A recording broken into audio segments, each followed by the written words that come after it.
There is something no one tells you about surviving a difficult childhood. The strategies that kept you safe, the ones your brain built quietly, without your permission, they did not disappear when the danger did. They stayed. They became part of how you think, how you love, how you read a room, how you respond when someone gets too close. And here is where it gets complicated. Those same strategies that once protected you are now, in many cases, the very things standing between you and the life you actually want. This is not a video about how trauma damaged you. This is a video about what your brain built to protect you and what it costs you to still be carrying it. If you have ever felt like your reactions are bigger than the moment deserves, if you have ever pulled away from someone you actually wanted to stay close to, if you have ever felt both deeply perceptive and deeply alone at the same time, then what you are about to hear is going to explain something that has probably never been fully named for you before. We are going to look at the specific survival adaptations trauma builds into a person's psychology, not as flaws, not as disorders,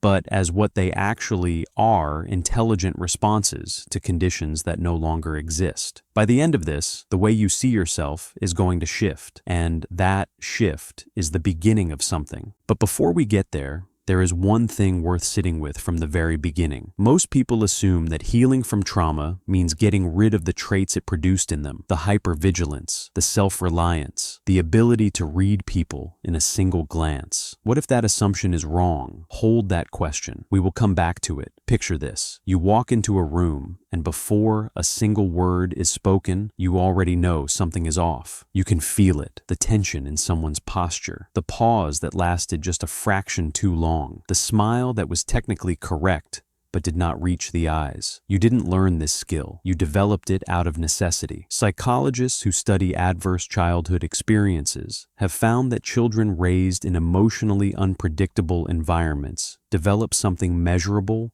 and real: a heightened sensitivity to nonverbal cues, emotional micro-shifts, and behavioral patterns that most people simply do not register. The brain, specifically the amygdala, was trained early to scan for danger signals, not because you chose it, because your safety once depended on knowing what was coming before it arrived. What most people call emotional intelligence, as something older and quieter than that. It wasn't a gift you were given. It was a tool you were forced to build, and it works. It has always worked. But here is the cost no one talks about. When you are always reading the room, you are never fully in it. You are always slightly apart, observing, analyzing, anticipating. You became so good at watching others that you forgot how to simply be with them. There is a particular kind of exhaustion that trauma survivors know well. It is not the exhaustion of doing too much. It is the exhaustion of never fully stopping. Your nervous system learned something early: that stillness is not safe, that calm is just the pause before something breaks, that relaxing your guard,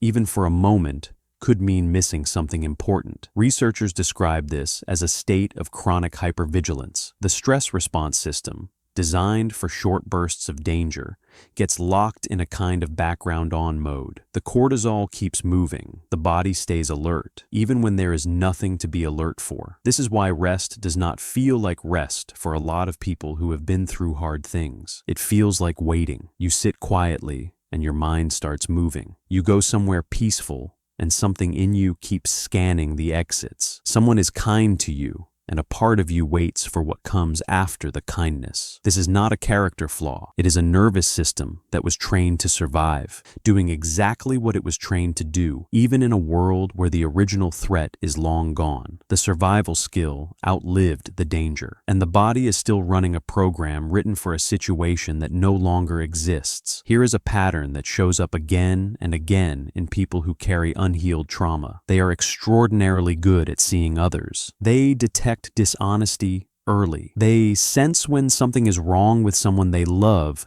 before that person can articulate it. They have a near automatic ability to understand what someone needs, sometimes before that person knows themselves. Psychologists call this hyperempathy. It develops most commonly in people who grew up needing to monitor the emotional states of those around them.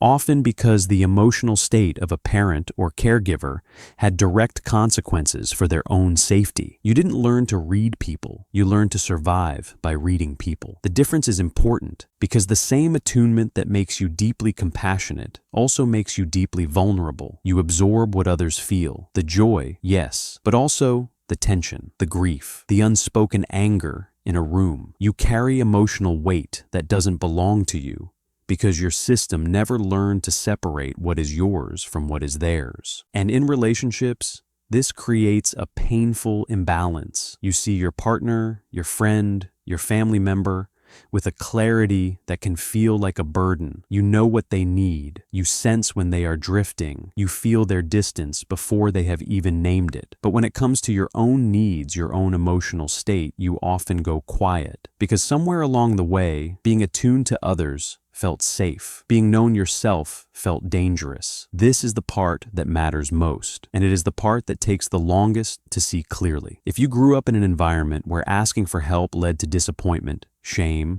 or being ignored, your brain made a completely logical conclusion. Dependence is risk. Competence is safety. So you became someone who figures things out alone, who does not wait for support because experience taught you that support is unreliable, who carries their own weight because they learned early that putting it down, even briefly, meant it might not get picked back up. They named this post-traumatic growth. And the critical insight, the one most people miss, is that growth does not come from the trauma itself. It comes from the struggle to integrate it, from the work of making sense of what happened and who you became because of it. The perception is real. The empathy is real. The resilience is real. But so was the cost. So was the pain. So was the childhood you should have had, but did not. Healing does not ask you to choose between acknowledging what was taken from you and appreciating what you built in its place. It asks you to hold both, to see the full picture clearly, not to celebrate the wound and not to be defined by it, but to look at it honestly and say, this happened. This is what it made of me, and now I choose what I do with that. Take a moment with this. If you recognized yourself in any of what we have covered today in the room reading, the hypervigilance, the hyperempathy,